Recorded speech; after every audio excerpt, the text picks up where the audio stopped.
broadcast this season. Ooh-wee, big-time doubleheader. Angel Reese, Caitlin Clark, they meet in the season opener. Indiana Fever put this out. All eyes on us. With such star power on those teams, it's really no surprise they're atop the list for the most games available for you to check out on a national scale. Caitlin Clark once again dominates WNBA national TV schedule. The Fever, they lead the league with 41 games here, followed by the Aces 33, the champion Liberty at 32. 41 of our 44 games are on national television, the most television games in franchise history, the most national television games for a single team in WNBA history. I'm sure this is because of Angel Reese. No one saw this coming. Just months ago, the Indiana Fever was an afterthought, a struggling team barely making headlines. But then Caitlin Clark happened. In record time, she's turned the Fever into the most dominant force in the WNBA. This is great news for women's basketball, period. She just brings so much passion to the game, and look at all these people that just want to come and see her. It is no secret that the Indiana Fever are the most popular team in the WNBA. It is good for the entire WNBA. Shattering viewership records, selling out arenas, and forcing networks to make a historic decision. Now, 41 out of 44 Fever games will be nationally televised, something unheard of in women's basketball. The media can't ignore her, the league can't contain her, and her impact, it's only getting bigger.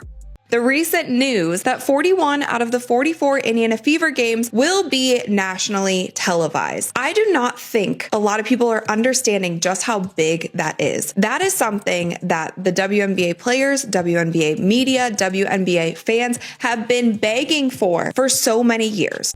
Here's how Caitlin Clark just made history again.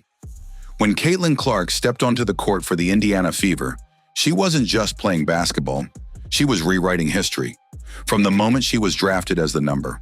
Caitlin Clark is the GOAT. She signed my jersey. I'm so happy. I'm crying. I'm so happy. This is the best day ever. Caitlin Clark effect seems to be crazier than year one. I love watching her score and just everything about her. They went the extra mile just to watch her play here. One pick, expectations were sky high, but no one could have predicted just how quickly she would transform the franchise. In a league that has struggled with viewership and ticket sales for years, Clark became the golden ticket. Every arena she walked into saw record-breaking attendance. Fans traveled from across the country just for a chance to see her play live. More people are getting on board. More people are watching women's basketball. More people are watching women's college basketball. Do not slow the momentum because of ego. Caitlin Clark draws massive viewership and other teams don't. Caitlin Clark averaged about 1.2 million viewers per game, and the rest of the league about 400 to 500,000. Merchandise sales skyrocketed. Her jersey wasn't just the hottest item in the WNBA. It was outselling some of the biggest names in the NBA. Ticket prices for Indiana Fever games surged to unprecedented levels, with resale prices rivaling those of NBA playoff games. But this wasn't just about hype. Her impact was translating directly onto the court. Give me Angel Reese, give me Caitlin Clark, because this has been box office, y'all. The young guns, the young stars have come to play. Angel at Unrivaled, training with Lisa, Leslie, and Caitlin. We all know that girl. She lives, breathes, eats, sleeps in the gym. So I am so excited to see that matchup, those two, because anytime they go up against each other, honestly, the whole world shuts down. Yep. Everything shuts down. Yep. Game after game, Clark proved why she was more than just a college sensation. Her deep three-pointers, flashy assists, and fearless style of play made every Fever game a must-watch event. The Indiana Fever will have more nationally televised games this season than the last two WNBA champions. Caitlin Clark and the Indiana Fever get the most airtime because they're America's team, baby. Deal with it. Slows. Growing the game doesn't mean focusing on one player and her toxic MAGA cult fans. As for Caitlin Clark, the player, she wasn't just scoring, she was putting on a show. Fans weren't just showing up. They were invested, hanging on to every move she made. Every step-back three sent the crowd into a frenzy. Every behind-the-back pass was replayed endlessly on social media. Suddenly, the Indiana Fever, once a team buried at the bottom of the standings, were at the center of the WNBA conversation. Whether you like the Indiana Fever or not, whether you like Caitlin Clark or not, it has gotten to the point where we can no longer deny the fact that they are the biggest draw in the WNBA, and they proved that all of last season. It wasn't just about one player. Clark's energy was contagious, lifting the entire team. Her presence alone was raising the level of play across the board. Teammates were stepping up, feeding off the momentum she brought every night. Opponents were adjusting their entire game plan just to contain her. The attention she commanded was unlike anything the league had seen before. If I was the WNBA, I would have considered a separate television package to a network on just Caitlin Clark games. I would have had two packages, the WNBA package, and then a separate, let's say 15 to 18 game Caitlin Clark package. 6 WNBA networks set ratings records this season, all Caitlin Clark. 23 WNBA games drew more than 1 million viewers. Clark played in 20 of them. And the numbers don't lie. Television networks scrambled to secure broadcasting rights, realizing that having Caitlin Clark on screen meant instant ratings. The Fever went from being an overlooked franchise to becoming the most televised team in the league. 41 out of 44 games will now be broadcast nationally, a number so unprecedented that it left even longtime WNBA veterans stunned. Caitlin Clark, the Indiana Fever schedule has come out. We now know how many national games they got. The Indiana Fever is America's team, but the old WNBA fans are furious over it. They're mad. They're crying. This kind of exposure wasn't just good for the team, it was reshaping the league's entire business model. Suddenly, WNBA games weren't just an afterthought on sports networks. They were primetime events, all because of one player.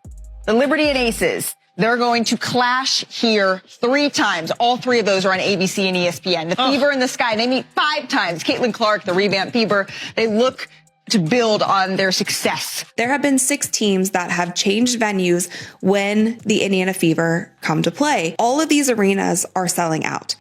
Advertisers lined up to invest in WNBA broadcasts like never before, knowing that Caitlin's presence meant millions of engaged viewers.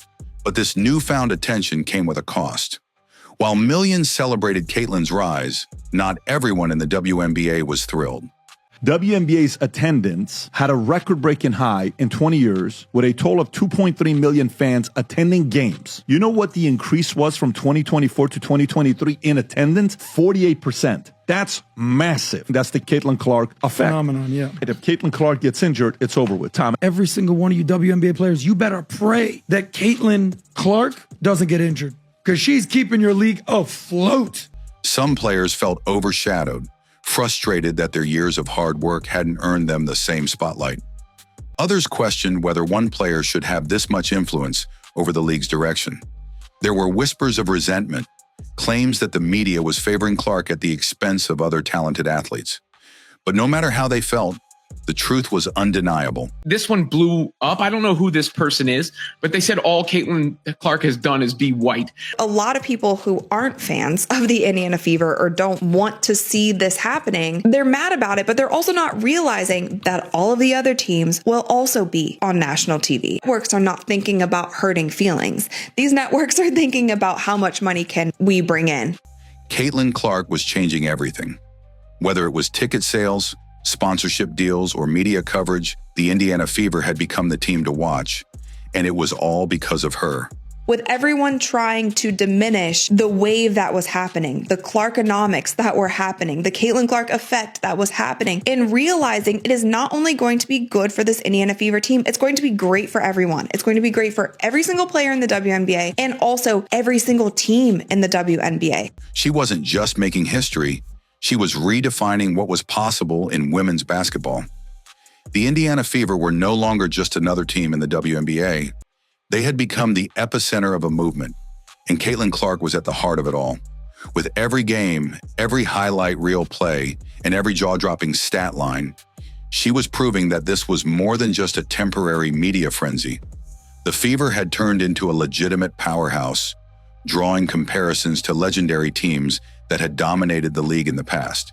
The league wasn't ready for her last year. They just weren't prepared. Yeah. She was prepared. She's had a full offseason now to rest. No. She's going to be great. The league just didn't know what to do. Get the MVP tickets in, just bet them to win the championship. It's fun. And then you get to watch all our games. How the Atlanta Dream owner said that they were moving venues only because of a scheduling conflict. It wasn't because the Indiana Fever were coming in town. Like, they made up some weird excuse. Boycott watching the Indiana Fever games. You are only doing that if you don't care about anyone else. But this wasn't just about basketball. What was happening in Indiana was something bigger. The atmosphere surrounding the team had completely transformed. Every home game felt like an event. Celebrities, former NBA legends, and high-profile figures from the sports world were flocking to see Clark in action. It was no longer uncommon to see sold-out arenas, with thousands of fans wearing her jersey, holding up signs and chanting her name before the game even tipped off. The WNBA Draft and All-Star Game demolished their viewership records with Caitlin Clark. The Diana Taurasi draft drew 600,000. It was the most watched draft ever. Caitlin Clark's draft drew nearly 2.5 million. 374% increase of viewership. Fever quadrupled ticket sales after drafting Clark. Washington and Indiana set the single game attendance record of 20,711 on September 19 Capital One Arena. The WNBA's average attendance last year was 9,807 fans, up 48%. And keep in mind, that was really one person that added those 3,000 fans on average. It wasn't just the fans who were captivated. The Fever's front office knew they had struck gold. Sponsorship deals poured in at an unprecedented rate. Major corporations, which had previously overlooked the WNBA, now saw the Fever as a golden investment. Companies that had never been involved with women's basketball were suddenly lining up, eager to attach their brand to Clark's rising star.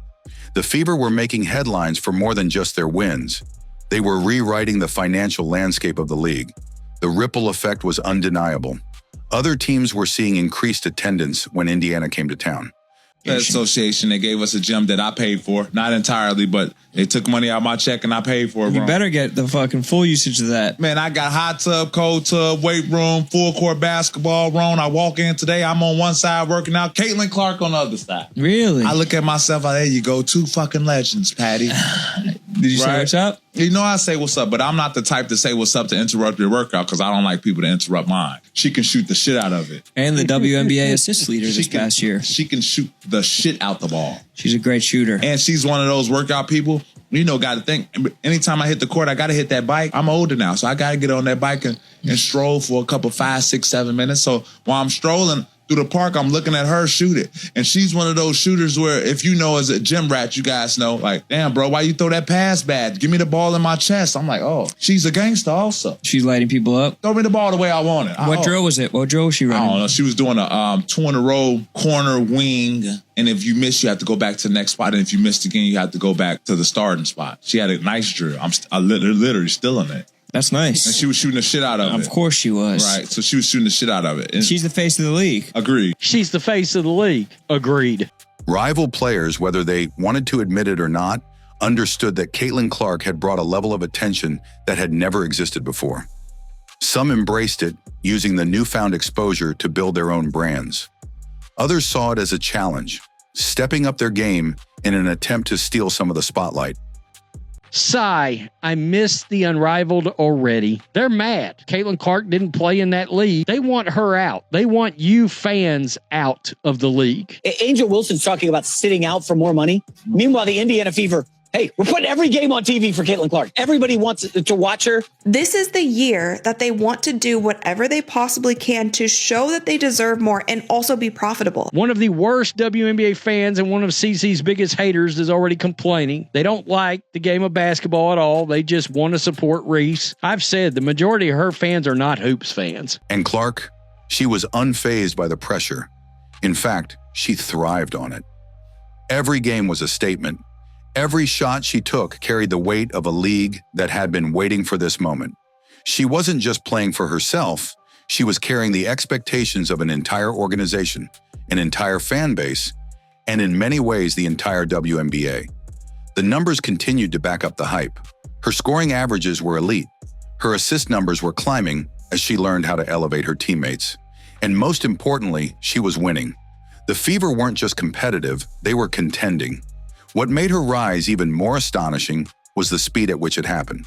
With everyone trying to diminish the wave that was happening, the Clarkonomics that were happening, the Caitlin Clark effect that was happening, and realizing it is not only going to be good for this Indiana Fever team, it's going to be great for everyone. It's going to be great for every single player in the WNBA and also every single team in the WNBA.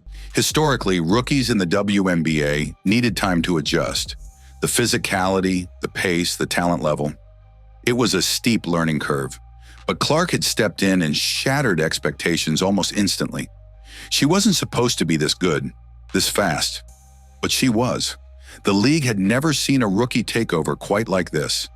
Analysts were running out of ways to describe what she was doing. Every sports debate show had her name in the conversation. She wasn't just the most talked about player in the WNBA. She was becoming one of the most discussed athletes in all of professional sports. Most influential female athletes right now: Coco Gauff, 10, Juju Watkins, number 9, Cameron Brent, 8, Paige Beckers, number 7, Sabrina Ionescu, number 6, Asia Wilson. So Asia's not going to be happy either. Jakari Richardson was number 4, Simone Biles, number 3, right here. I can't quite get past the fact that Simone Biles is behind Angel Reese. Caitlin Clark, she ran away with number 1. I don't think that should surprise us. She came away with number 1. Caitlin Clark is redefining the entire landscape of women's sports. Her dominance on the court has shattered outdated narratives about women's sports, proving that women's basketball can be just as marketable and widely watched as men's. But the Caitlin Clark effect goes far beyond her performance. It's reshaping the entire sports landscape. Her presence alone boosts the WNBA attendance by 105% compared to games without her, while road games featuring her Indiana Fever see an 87% increase in opponent home attendance. Her rookie debut sparked a staggering 200% jump in WNBA viewership, while Fever home games drew a league-high 186,000 fans last season, a 265% increase from 2023. And with all this success came something even more important: hope. The Fever's turnaround wasn't just about wins and losses. It was about proving that the WNBA could be more than what it had been in the past, that it could be a league that demanded attention, that drew millions of viewers, that packed arenas night after night. Caitlin Clark wasn't just playing basketball, she was lifting an entire sport to new heights. And as the Fever continued to rack up wins, one question remained: just how far could they go? We got an article from Front Office Sports. 6 WNBA teams have moved games versus Caitlin Clark in the Fever. Atlanta Dream moved 1 game to the State Farm Arena. Chicago Sky moved 2 games. Connecticut Sun moved 1 game to TD Garden. Dallas Wings have moved 1 game to American Airlines Center. Las Vegas Aces have moved 1 game, and the Mystics have 2 games moved. The Indiana Fever's meteoric rise was not just about Caitlin Clark's individual brilliance. It was a complete transformation of the franchise, a cultural shift that had taken them from a struggling team to the most electrifying squad in the WNBA. And at the core of this revolution was Clark's ability to lead, inspire, and redefine what was possible for a rookie in the league. But this wasn't just about her scoring ability, her dazzling passes, or her highlight reel moments. It was about the impact she had on everyone around her, elevating the Fever into something bigger than just a team fighting for wins. The Indiana Fever is America's team. The haters, by the time this season is over, their heads are going to have exploded already. They're going to be so angry by the end of this WNBA season. It's going to be hilarious watching the daily meltdown. Her leadership was undeniable. Despite being the youngest player on the roster, she carried herself like a seasoned veteran. She wasn't just adjusting to the professional level, she was commanding it. Every time she stepped on the court, she played with an intensity and confidence that forced her teammates to rise to her level.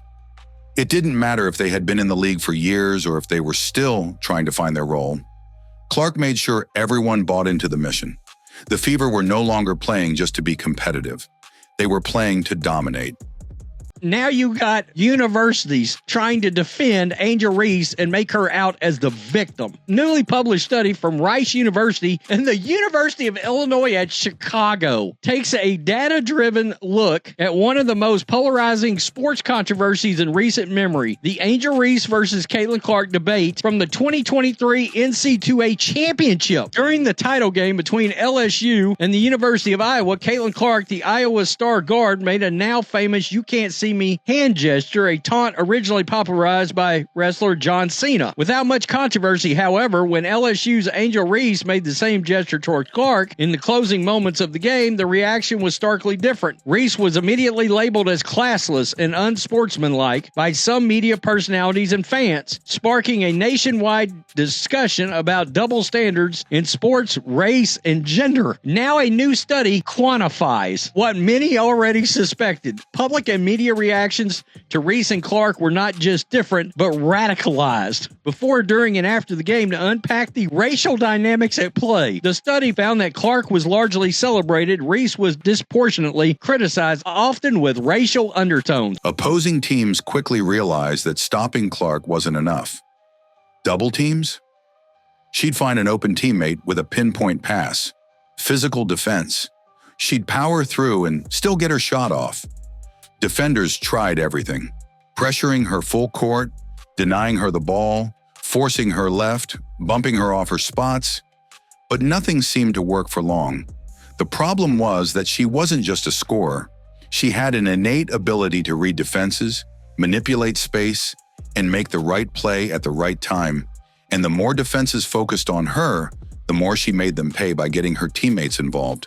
And what's killing me is it's the fans that are demanding that these players make more money, but they don't want to support the very player that's causing that money to be made. They can't stand her. We know why. We watched the poor young lady get demolished last year. The Fever, who had struggled in previous seasons to establish an identity, now had one that was undeniable. They played fast. They played aggressive. They played fearless. They were no longer backing down from anyone, whether it was a top-seeded powerhouse or a team that had previously dominated them. Every game was a statement. Every possession mattered. And with each passing week, it became clear this was not a fluke. This was a legitimate rise to the top. And the numbers? They told the story just as well as the eye test.